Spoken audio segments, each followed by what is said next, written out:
ఏం చేస్తూ వచ్చినాడు. అతడు ఎవరొస్తుంది కాదు, అతడు మెచ్చులైన మైండ్ కలిగిన వాడు కాదు. ఆ బాలుడు అని రాయి 2 సంవత్సరాల లోపు 3 సంవత్సరాల తర్వాత పాలు విడిచిన వెంటనే అతను తీసుకొని వచ్చింది.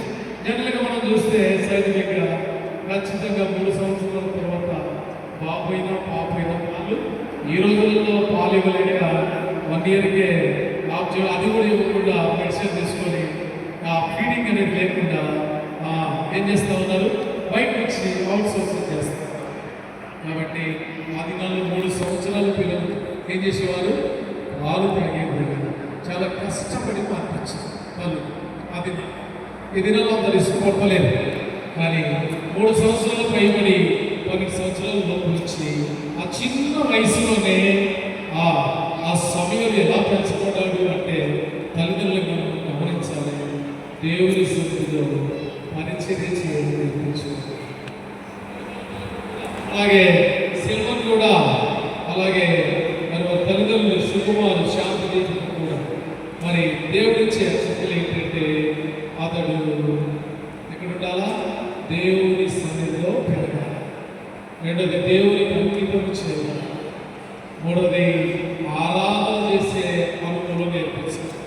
నాలుగోది దేవుని మందిరంలో ఇంటిలో ఎక్కడ ఉన్న దేవుని కొరకు పరిచర్య చేసే అనుభవంలో పెంచాలి. లాస్ట్ దయచేసి అక్కడ రాయబడినటువంటి మాట 2వ అధ్యాయం దయచేసి చూద్దాం. 3వ అధ్యాయం సమూయేలు మొదటి గ్రంథం 3వ అధ్యాయం 26వ వచనం 3వ వచనం 3వ అధ్యాయం 3వ వచనం రాయబడింది.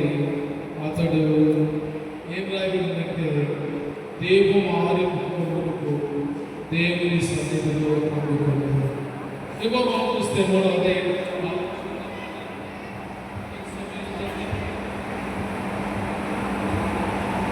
అతడు దేవుని సన్నిధిలో దేవుని సన్నిధిలో ఎదుగుతూ వచ్చినాడు. మరి ఆ దేవుని సన్నిధిలో మందసం ఉన్న చోటులో దాదాపుగా యాజకులు వెళ్ళాలి, యాజకులు పిల్లలు వెళ్ళాలి.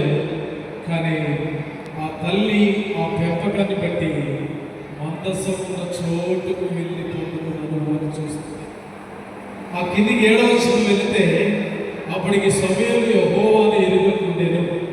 దేవుడు పిలుస్తున్నప్పటికీ ఎరగకపోయినప్పటికీ అతడు 5వ అనుభవంలో ఆ అనుభవానికి రావడానికి కారణం ఏంటంటే 2వ అధ్యాయం 26వ వచనం సమూయేలు